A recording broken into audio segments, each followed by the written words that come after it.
Today's adventure takes us to Grundy County and Morris, Illinois, to Evergreen Cemetery. Now this cemetery goes back to about 1840, 1841.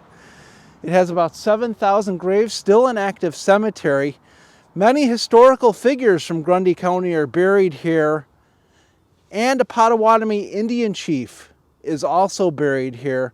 Plus there's just some fantastic tombstones and monuments that we have to check out. So come join me as we explore Evergreen Cemetery. Okay, we have a large family plot over here. Let me check this out. You can see the curbing around it. A little worn away. This looks like the Wood family plot. There's the Wood monument with steps going up. Looks to be about 2, 4, 6, 10 burials here in the Wood family plot. You got Annie was 2, infant died in 1857. Juliana died in 1861 at 1. Thomas, 1861. I mean, it's just so sad. I mean, right there's 4 children that were no more than a year or 2 old that passed away in one family. Looks like Maria survived to the 1920s, it looks like, and Samuel 1903. And we all know how much I love the wrought iron fences. And this is no different. And just look how ornate this is. Obviously, these people were very special. Although very, very hard to read.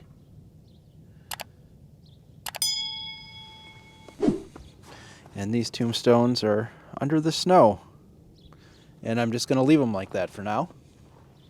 So looking at this fence though, you could see there's a piece of the fence leaning back here. So this was completely closed in, it looks like. I'm not sure if there was even a gate there, to be honest. And I'm going to go check out a couple more of these old tombstones over here.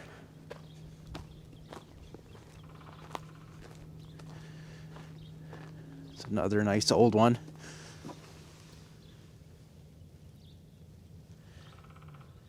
Again, very difficult to read. It's been weathered over time.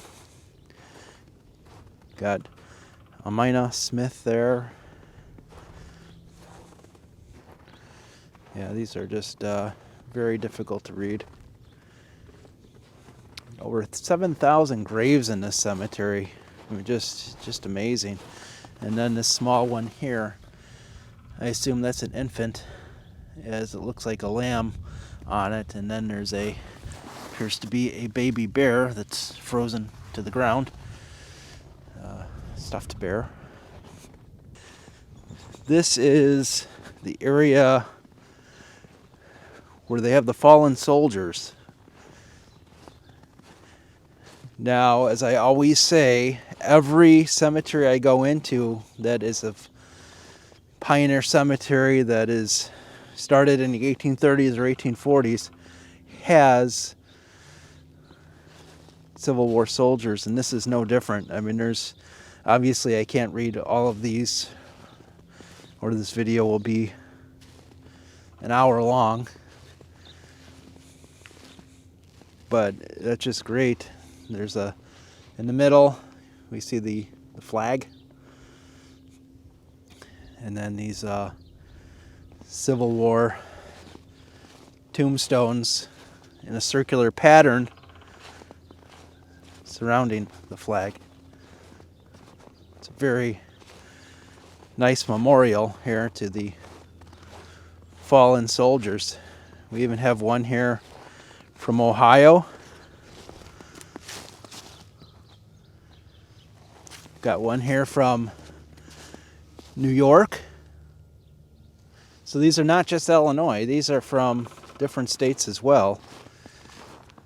This one just says U.S. Infantry.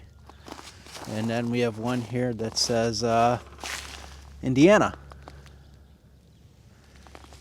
Remarkable. What a beautiful morning for this. It's about 20 degrees Fahrenheit right now. No wind. Sun is shining. Birds are chirping. As we come up on another family plot here. One of perhaps thousands of family plots in a subdivision. This person died 1851. And the curbing on this family plot is still in remarkably good shape. Usually you see them tipped over and kind of destroyed. Here's one here, unfortunately unreadable. But we have the star there. So perhaps a military. And see if we could read the name. Looks like a P. I can't really read that. It's kind of in a shadow. And not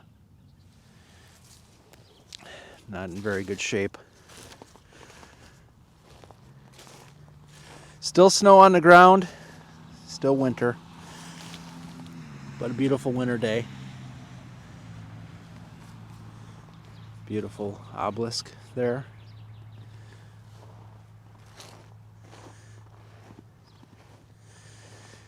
Died 1849 at 50 years old.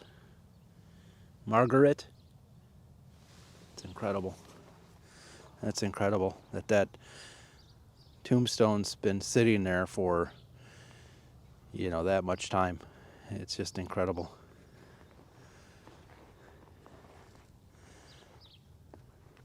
So we walk along the far east side of the cemetery. Here is the original fence to the cemetery. We are just outside of the cemetery. The wrought iron fence that encircles it. And here is the original entrance to the cemetery, where you can see there used to be a gate at one time. The gate is gone. In this area here is what is labeled as a potter's field. So these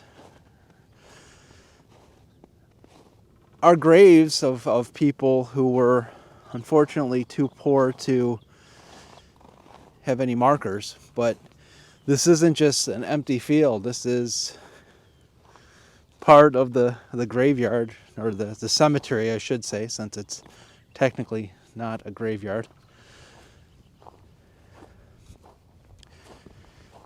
People that have been buried but too poor to have markers.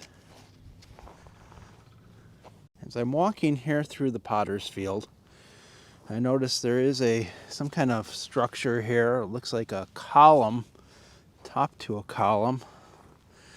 So there seems to be something in here. Hard to tell what that is. There is a stone over here. This one just says born October 15th, 1895.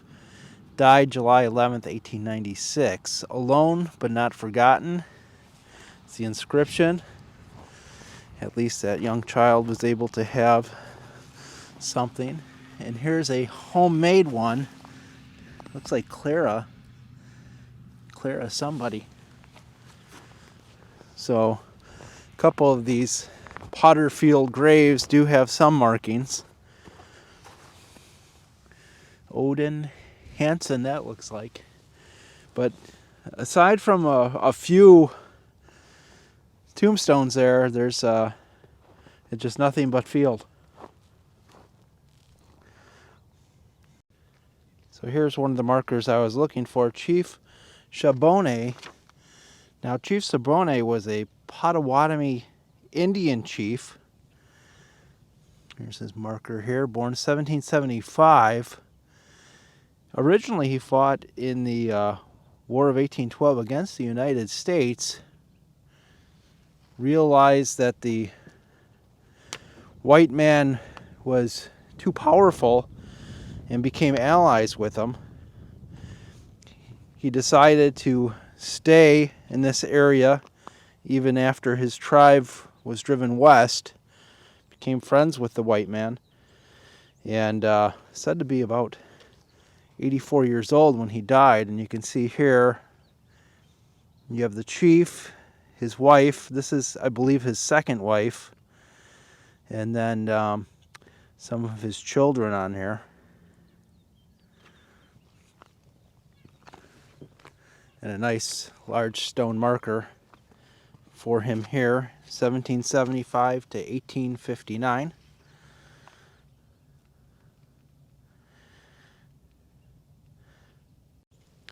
Here's a great example of what they call a vault. See 1890 above the door of this.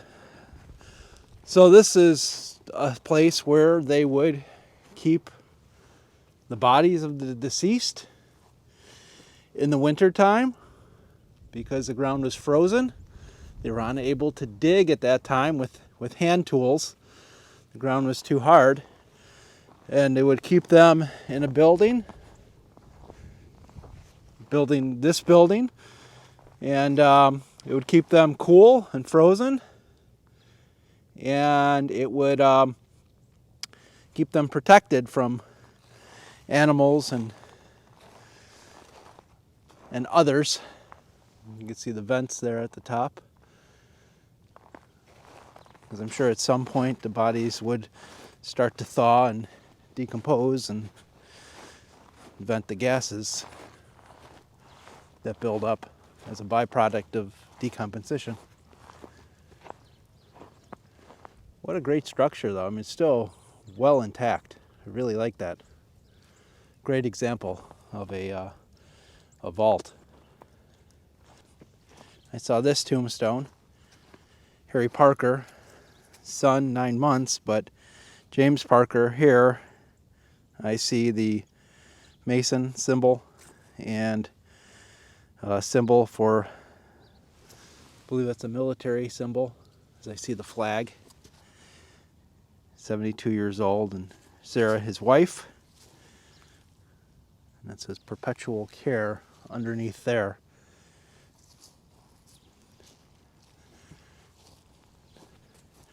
Here's one that just is stacked here.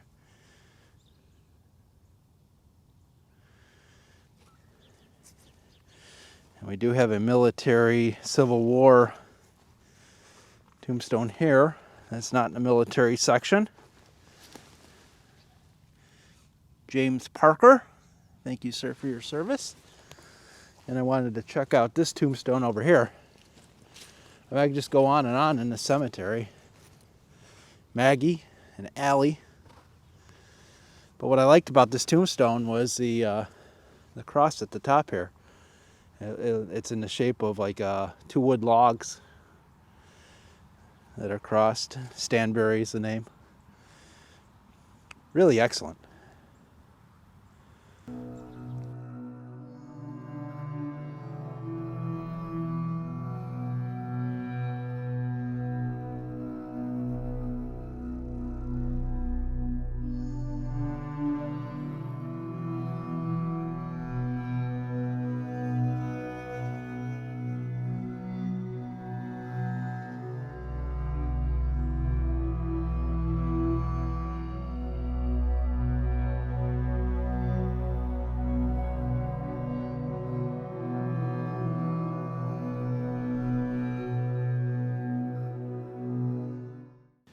Here we have the Gould family mausoleum.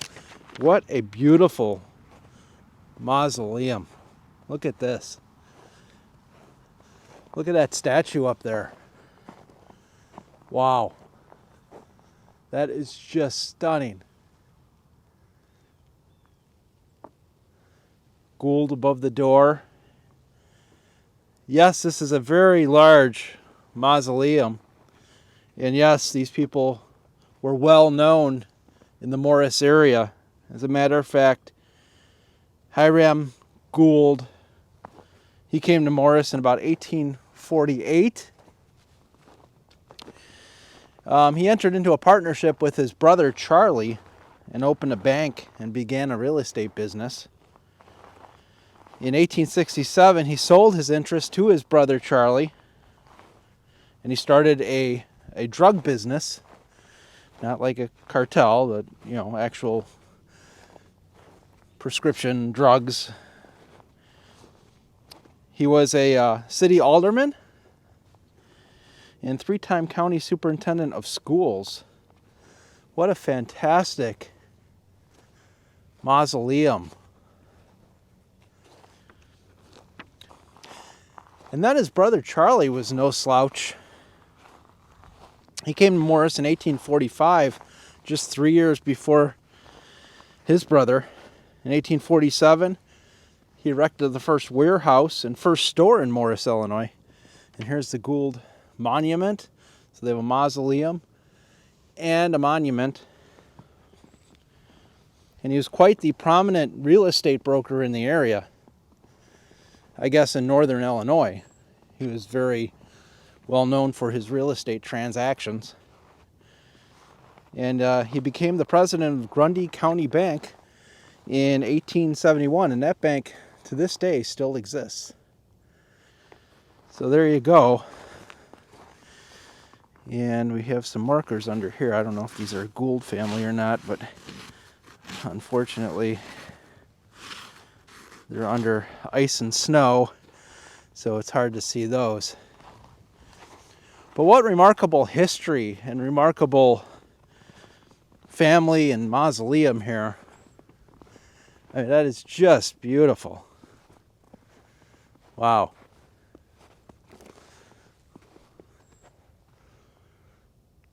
As I walk through this cemetery, I noticed this, and I thought this was very interesting. We have a sundial that is on a circular concrete piece. I thought that was interesting. That is really neat. And I wanted to check out this monument here, or this tombstone, the Newport tombstone. Statue of a little girl. We see she has a flower there on her left shoulder, being held in her left hand, walking barefoot. Newport is the name. Obviously assume that this is a young girl that's buried there. But what a beautiful statue. Absolutely gorgeous. Got another one here that has caught my eye for a couple of reasons. And before we get to that, we have one here. Harriet looks like the name. I want to say, not sure what the surname is, but it looks to be a hand. Initially, it looks to be pointing down, but I think it's actually holding something. So, but I wanted to check out this stone right here, Murphy. Murphy, I'm guessing Irish. William Murphy, 1879. But this tombstone is one of those that is made out of metal. As I knock on it. Carpenter on that side. I'm sure a relative of some kind. Mary Carpenter. I'm guessing probably, well, aged 2 years, 2 months, 12 days. And then on the last side, we have Johnny Murphy. He died in 1882 at the age of 11. Great stone there for the Murphys. Got another wonderful mausoleum in here that I wanted to show you guys. Woelfel is the name, Woelfel.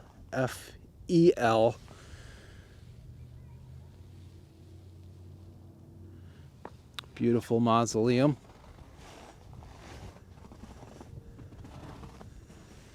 We got a rosary right there at the door and a flag. I'm assuming that somebody was in the military. Large stone mausoleum.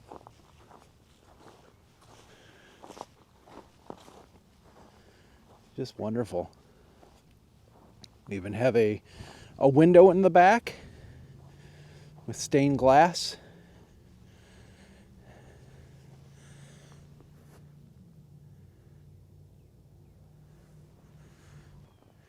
All right, guys, another beautiful cemetery here in Morris, Illinois. Over 7,000 graves. An absolutely spectacular mausoleum. As you can see, that statue is hauntingly real looking. It looks like she's looking right at me. Wonderful cemetery. Great walk today. Nice, crisp, sunny winter day. I love these kind of days. And I love bringing you with me to check out these places. So thank you for that. And until next time, keep exploring.